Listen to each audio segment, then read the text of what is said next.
everyone. This is Mrs. Padmashri from SNS College of Engineering.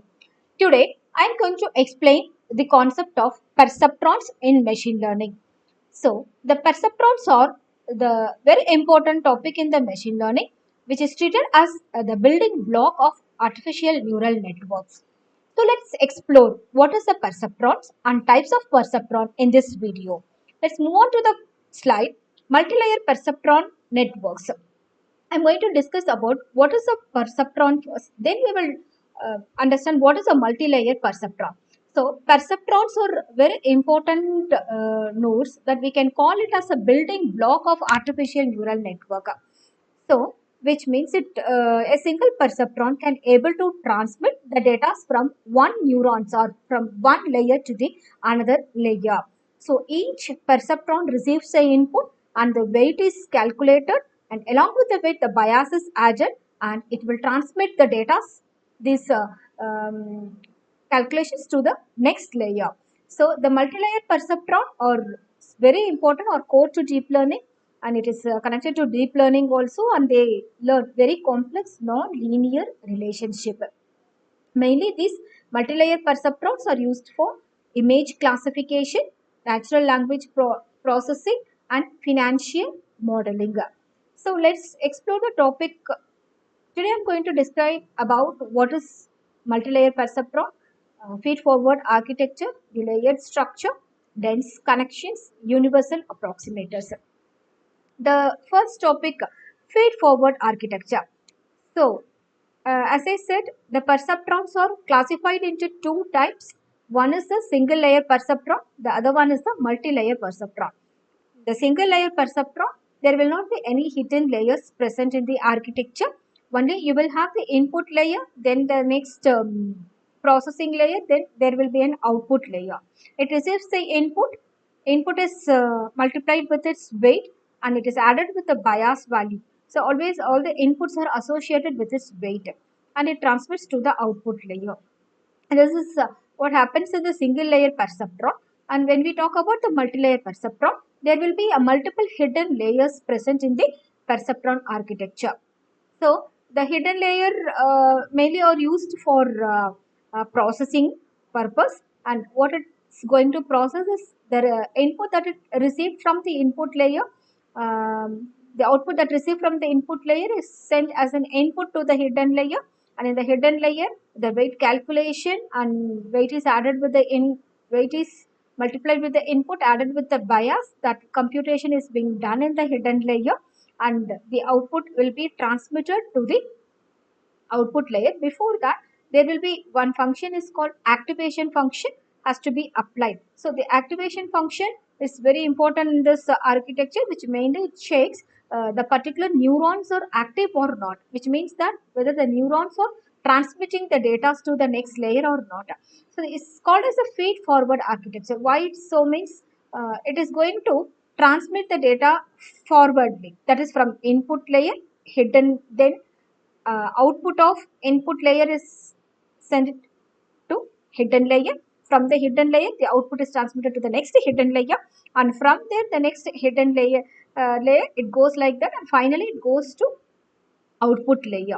So next layer structure, that is what it is called as a feed forward. The data are sending forward to the other layer. So it is called a layered structure which has input, hidden and output layer. And we can say it is a dense connection, which means the neurons connect to all in the next layer. All the neurons are connected to each other. All the neurons are connected. See, for example, see here, all the neurons are connected to each other. An universal approximator. So it, as I said, that after computation is done in the processing part, the activation function checks whether the neurons are active. That is universal approximator. Approximately calculates the function. So we'll move on to the perceptron, a fundamental unit. You can say it is a weighted sum. As I said, a neuron computes the sum of inputs multiplied with its weight added with its bias. Activation function is a non-linear function. Say the example activation function ReLU rectified linear unit function sigmoid tan h is applied. The rectified linear unit output will be the maximum of 0 comma input. So the decision will be, this process forms a basics for the network decision making. This is the entire unit of the perceptrons. And forward propagation, it's nothing but the data from one layer is feed forward to the another layer. So the input will be entered into the network and it calculates its weight with the bias, and activation calculation checks the activation function. Each neuron computes the activation function on the weighted sums, and it is a layer by layer. So these data will be transmitted to the next layer, and finally the output layer generates the predictions. It is a back propagation, which means learning from error. It mainly used this perceptron, multilayer perceptrons are used in the back propagation, which means like after we compute all these things, in the final output we are going to check whether there is an error in the process. If there is any error, we are going to back propagate the output again to the input. So the new weights and the new bias will be added with the old weight and the bias.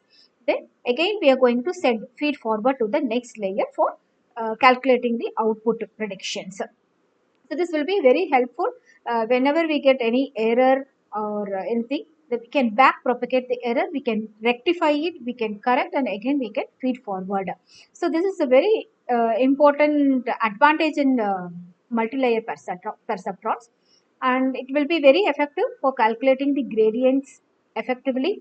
And for error calculation is computed at the output layer. Backward propagation is there.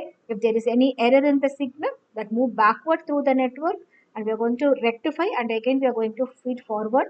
And it's a chain rule, we can say it's a chain rule application, mainly uses the chain rule for weight gradients, for calculating the weight gradients. And there will be a precise adjustment. As I said, the old weight will be added with the changed, that is the new weight and the bias.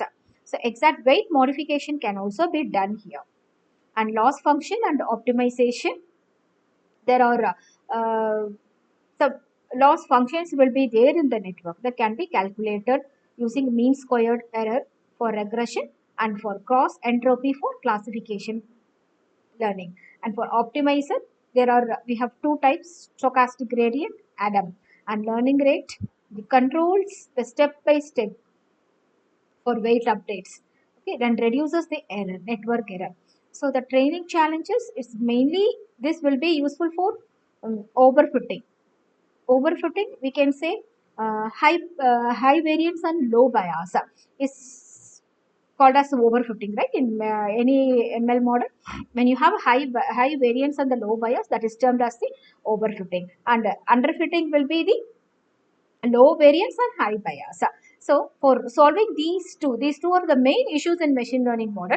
For solving these two, we can use this type of back propagation network, that is multi-layer perceptrons, and it's also mainly useful for hyperparameter tuning, which is mainly to tune the variables like hyperparameters, like for example weight and the bias.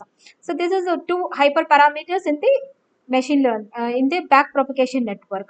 So to tuning hyperparameter, in the sense you can adjust the values of weight and the bias, right? So and vanishing, exploiting gradient, these are all the very important training challenges. So when we speak about the conclusions in multi-layer perceptrons, mainly useful for very important applications like ongoing research, enhanced training, wide application like fraud detection, diagnostic, forecasting, etc. So thank you everyone. Thanks for watching this video.